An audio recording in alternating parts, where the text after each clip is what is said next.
আসসালামু আলাইকুম। খোলা কথা অনুষ্ঠানে আপনাদের স্বাগত জানাই। আজ কথা বলবো বিএনপির চেয়ারপারসন বেগম খালেদা জিয়ার বর্ণাঢ্য রাজনৈতিক জীবন নিয়ে।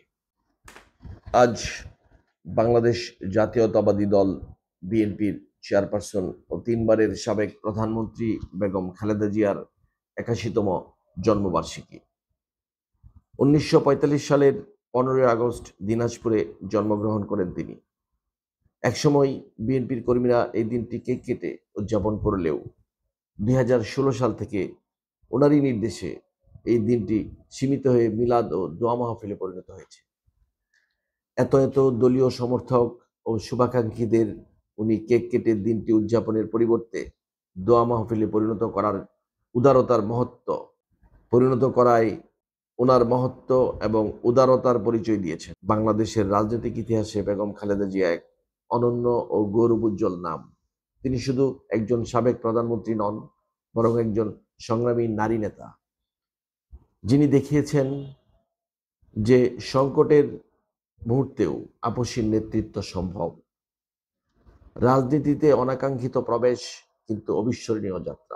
ওনার স্বামী শহীদ রাষ্ট্রপতি জিয়াউর রহমান মুক্তিযুদ্ধের অন্যতম সংগঠক, স্বাধীনতার ঘোষক এবং বিএনপির প্রতিষ্ঠাতা ছিলেন। ১৯৮১ সালে জিয়া রহমানের হত্যাকাণ্ডের পর বিএনপির নেতৃত্বভার এসে পড়ে বেগম খালেদা জিয়ার কাঁধে। তখন নারীদের জন্য রাজনীতি ছিল প্রায় অচিন্তনীয় এক চ্যালেঞ্জ, কিন্তু তিনি সেই চ্যালেঞ্জ গ্রহণ করেন এবং নারী নেতৃত্বের নতুন দিগন্ত উন্মোচন করেন। আপসীর আন্দোলনের নায়কোচিত ভূমিকা। ১৯৮৪ সাল থেকে ১৯৯০ সাল পর্যন্ত তিনি আপসীর নেত্রী হিসেবে খ্যাতি লাভ করেন। এরশাদ বিরোধী দীর্ঘ ৬ বছরের আন্দোলনে তিনি নেতৃত্বের কেন্দ্রবিন্দুতে ছিলেন। ছাত্র আন্দোলন, বিরোধী দলগুলোর সম্মিলিত কর্মসূচি এবং জনগণের ব্যাপক অংশগ্রহণের মধ্য দিয়ে ১৯৯০ সালের শেষ দিকে এরশাদ সরকারের পতন ঘটে। এই ঐতিহাসিক আন্দোলনের অন্যতম প্রধান নেতৃত্বে ছিলেন বেগম খালেদা জিয়া। বাংলাদেশের প্রথম নির্বাচিত নারী প্রধানমন্ত্রী। ১৯৯১ সালে তিনি বাংলাদেশের প্রথম সরাসরি নারী প্রধানমন্ত্রী হিসেবে দায়িত্ব গ্রহণ করেন। পরবর্তীতে ১৯৯৬ এবং ২০০১ সালেও প্রধানমন্ত্রী হন। তার শাসনামলে অবকাঠামো উন্নয়ন, অর্থনীতি ও শিক্ষা খাতে উল্লেখযোগ্য অগ্রগতি হয়।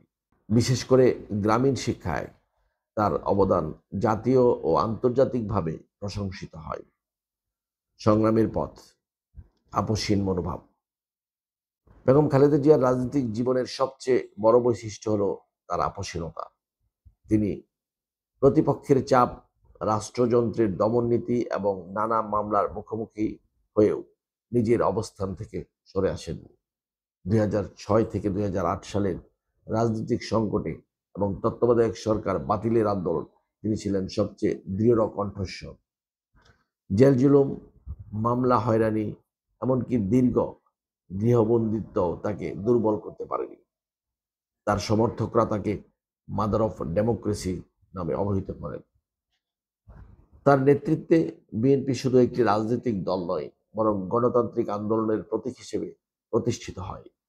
নারী নেতৃত্বের প্রেরণা। বেগম খালেদা জিয়ার দীর্ঘ রাজনৈতিক জীবন প্রমাণ করেছে একজন নারীও দেশের শীর্ষ নেতৃত্ব থেকে নিরন্তর সংগ্রাম চালিয়ে যেতে পারেন, তাও কোনো আপোষ ছাড়াই। রাজনৈতিক প্রতিপক্ষের নানা প্রচেষ্টা তাকে রাজনীতি থেকে দূরে সরিয়ে দিতে পারেনি। বেগম খালেদা জিয়া ছিলেন এবং আছেন একজন সাহসী রাষ্ট্রনায়ক, আপসহীন, সংগ্রামী এবং অনুপ্রেরণাদায়ী নারী। তার নেতৃত্ব গুণ, দৃঢ়তা ও দেশের প্রতি নিষ্ঠা ভবিষ্যৎ প্রজন্মে রাজনীতিবিদদের জন্য দিক নির্দেশক হয়ে থাকবে। আজ তার জন্মদিনে তার সুস্থতা ও দীর্ঘায়ু কামনা করছি। সকলেই ভালো থাকবেন। আল্লাহ হাফেজ।